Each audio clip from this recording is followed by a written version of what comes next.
I don't think it will be a full-fledged war.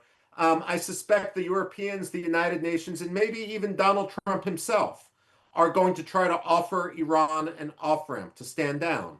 And again, Donald Trump has made clear that it's not the U.S. desire to decapitate Iran's leadership. While the Israelis may want to get rid of Supreme Leader Ali Khamenei and have regime change, the United States policy is not to do that. In fact, the United States wants to keep Ayatollah Khamenei alive, if for no other reason than if there is a formal surrender, they want someone to sign the surrender and turn over power to a provisional authority so that no vacuum comes to exist. So when it comes to an off-ramp, yes, there will be an off-ramp. Again, let's also remember in 1988, Ayatollah Khomeini decided to have a ceasefire in the Iran-Iraq war, something he swore he was never going to accept. He got on the radio and he said, it's like drinking from a chalice of poison, but I have no choice but to drink from this cup if I want the Islamic Republic to survive. The question for Khamenei right now is which is more important, his ego or the survival of his regime? Certainly, however, the U.S. policy is going to be he needs to drink from that chalice of poison. Right. Now, how might this impact the oil markets and the global economy, and especially the Strait of Hormuz? If Iran closes that, does that have an impact on India? Well, 44% of the fuel that goes through the Strait of Hormuz ends up in Asia, most of that in China, but also to some degree in India. And so there might be a short disruption. However, there is an ability to have alternate supply. The United States is a major supplier right now. Saudi Arabia can ship fuel across the Arabian Peninsula to Yanbu. The United Arab Emirates have a pipeline that bypasses the Strait of Hormuz and goes into the Gulf of Oman. Also, remember that Iran needs to import gasoline. And so while the Iranians rhetorically might talk about closing the Strait of Hormuz, militarily they're not able to do that for more than about a day. Beyond that, they would be committing suicide. Their own economy, their own military would wither away should they try to close the Strait of Hormuz.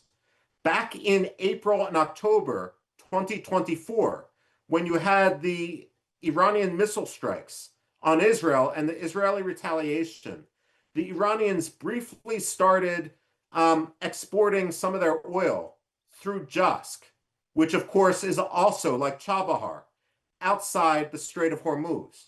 However, the latest statistics I've seen is that they didn't replenish their storage capacity after they exported that oil. And when they were doing that, they were not exporting more than 100,000 barrels per day through Jask. So the Iranians are going to be the ones who suffer the most. There might be a spike in oil prices, but I don't suspect it's going to last for more than 3 or 4 days, given that so many other countries have spare capacity. Right. Now, how will this really impact Iran's relationship with Russia and China? What do you see? Well, China's concern, of course, is that they're reliant on Iran and the Persian Gulf for so much of their oil and their liquefied natural gas. When it comes to Russia, Russia is going to be able to rhetorically support Iran, but they've got their hands full with Ukraine. I mean, in a sense, just like Iran cut Hezbollah loose, Russia cut Bashar al-Assad loose. And Russia may have no choice but to do something similar with the Islamic Republic of Iran.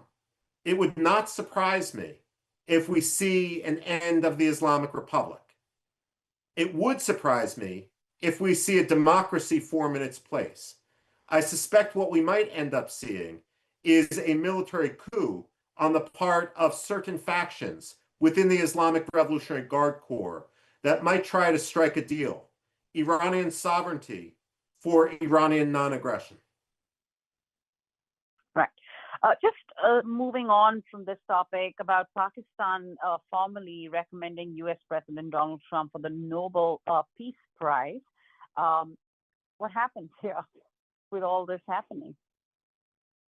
You know, the United States, I mean, it's likely that some of the U.S. operation was discussed with Asim Munir.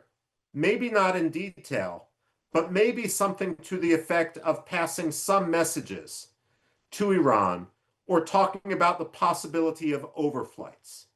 Perhaps it was put in the context of reconnaissance rather than military attacks.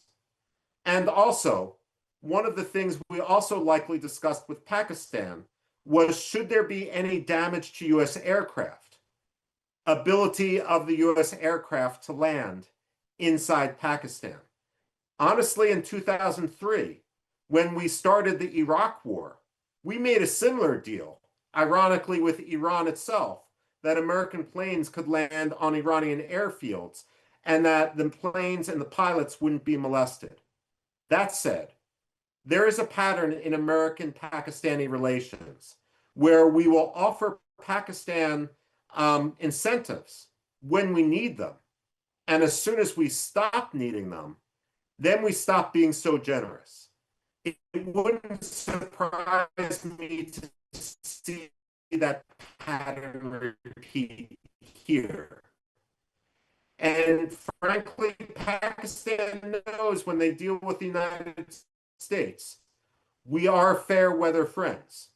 Historically, when after the partition of India, wanted to ally with India, Nehru didn't want to ally with the United States. He wanted to go non-aligned. And so Pakistan was our second choice. It was almost like asking the pretty girl to the prom, getting rejected, and then going with the ugly girl instead. Well, Pakistan is used to us playing these games, and they should continue to be used to it because India, frankly, is a much more important country.